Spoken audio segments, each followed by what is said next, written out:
వేములవాడ రాజన్న సన్నిధిలో కోడెల మృత్యు ఘోష. ఒకటి రెండు కాదు, డజన్ల కొద్దీ కోడెలు మరణశయ్యనెక్కుతున్నాయి. చనిపోయిన కోడల్ని పూడ్చిపెట్టడంతోనే సరిపెట్టుకుంటున్న అధికారుల నిర్వాకం ఇప్పుడు బయటపడి రాష్ట్ర వ్యాప్త అంశంగా మారింది.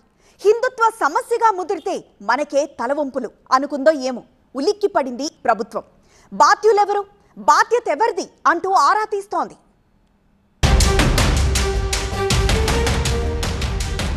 వేములవాడ రాజరాజేశ్వర స్వామి సన్నిధి తెలంగాణలోని ప్రసిద్ధ దేవాలయాల్లో ఒకటి. అక్కడ శివుని వాహనం నందిని దేవుడితో సమానంగా భావించి మొక్కులు చెల్లించుకోవడం ఆనవాయితీ. కానీ భక్తులు అత్యంత విశ్వాసంతో సమర్పించిన కోడెలు రాజన్న సన్నిధిలోనే మృత్యుబారిన పడి కళేబారాలుగా మారుతున్నాయి. పర్యవేక్షణ లోపమే వాటి పాలిట శాపమవుతోందా? తిప్పాపూర్లోని గోశాలలో శుక్రవారం ఏకంగా 8 కోడెలు మృతి చెందాయి. గుట్టు చప్పుడు కాకుండా పూడ్చిపెట్టేశారు సిబ్బంది. 24 గంటలు గడవక ముందే అదే గోశాలలో మరో 5 కోడెలు చనిపోయాయి. ఈ లెక్కన గతంలో ఇంకెన్ని కోడలు చనిపోయాయి, ఎందుకు చనిపోతున్నాయి అనే సందేహాలతో కోడెల సామూహిక మరణం మిస్టరీగా మారింది. జిల్లా కలెక్టర్ సందీప్ కుమార్ ఝా ఆకస్మికంగా గోశాలను తనిఖీ చేశారు. సంరక్షణ కేంద్రం కిక్కిరిసిపోయి ఉండడాన్ని చూసి షాక్ అయ్యారు. వెటర్నరీ వైద్య బృందాన్ని గోశాలకు తరలించి మిగిలిన గోవులకు తగిన వైద్యం అందేలా చర్యలు తీసుకున్నారు. కెపాసిటీ కంటే ఎక్కువ కోడెలను బంధించి ఉండడం, మౌలిక సదుపాయాలు లేకపోవడం, పోషకాహార లోపం, డ్రైనేజ్ వ్యవస్థ సరిగ్గా లేకపోవడం, వర్షపు నీరు అక్కడే ఆగడం, ఇలా అనేక కారణాలను గుర్తించారు. వీటన్నిటికి మించి సిబ్బంది నిర్లక్ష్యమే ప్రధాన కారణం. కెపాసిటీ కంటే ఎక్కువ ఇక్కడ కోడలు అకామిడేషన్ అవడం వల్ల, గత 4-5 రోజుల నుంచి కురుస్తున్న వర్షాల వల్ల, ప్లేస్ లేక అన్ని ఒకటే దగ్గర అయ్యి ఓవర్ క్రౌడింగ్ అవ్వడం వల్ల అక్కడ బురదమయమై గడ్డి ఒక దగ్గర వేసినప్పుడు, ఈ గడ్డి తినడానికి వచ్చినప్పుడు చిన్న ఏవైతే ఉన్నాయో పెద్ద గడ్డి తినడం వల్ల చిన్నవి కింద తొక్కిసలాట అయిపోయి ఆ విధంగా అవి సిక్ అయిపోయి చనిపోవడం జరిగింది.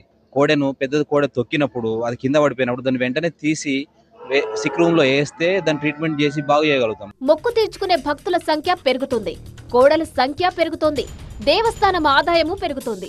వీటితో పాటు ఏర్పాట్లు పెరగొద్దా, జాగ్రత్తలు తీసుకోవద్దా అనే ప్రశ్నలు ఎదురవుతున్నాయి.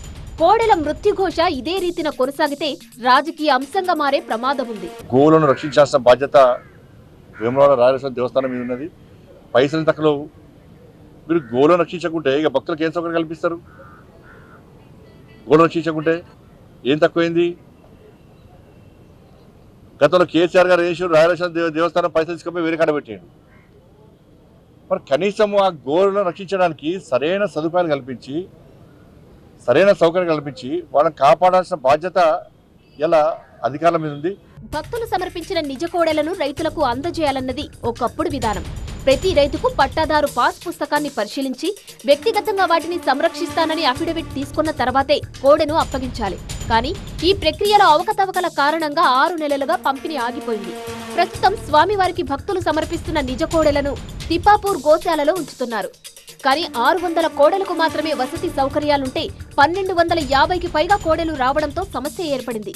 ప్రభుత్వ సహకారం ఉంటే 3000 కోడెల్ని కూడా సంరక్షించుకునే వెసులుబాటుందక్కడ. కలెక్టర్ గారికి మొన్న పోయిన వారం ప్రజావాణిలో కలెక్టర్ గారు కలిసి ఒక పర్మనెంట్ డాక్టర్ అవసరం అని చెప్పడం జరిగింది. పర్మనెంట్ డాక్టర్ లేక మరియు వాటిని పార్టిషన్ చేయమని చెప్పాము. 8 షెడ్లు ఉన్నాయి. 8 షెడ్లలో ఒక్కొక్క షెడ్లలో చిన్న అంటే 1 year 2 years 3 years అనేది షెడ్లు విభజించి అందులో వేస్తే ఎలాంటి ప్రాబ్లం లేదు. ఈ 1000 1500 కాదు 3000 వరకు కూడా మనం కాపాడే శక్తి వేములవాడ టెంపుల్లో ఉంది. దానికి కావాలని చెప్పేసి మేము డిమాండ్ చేస్తున్నాం. దక్షిణ కాశీగా పేరుగాంచిన వేములవాడ రాజన్న ఆలయంలో కోడెమొక్కు అత్యంత పవిత్రమైన తంతు.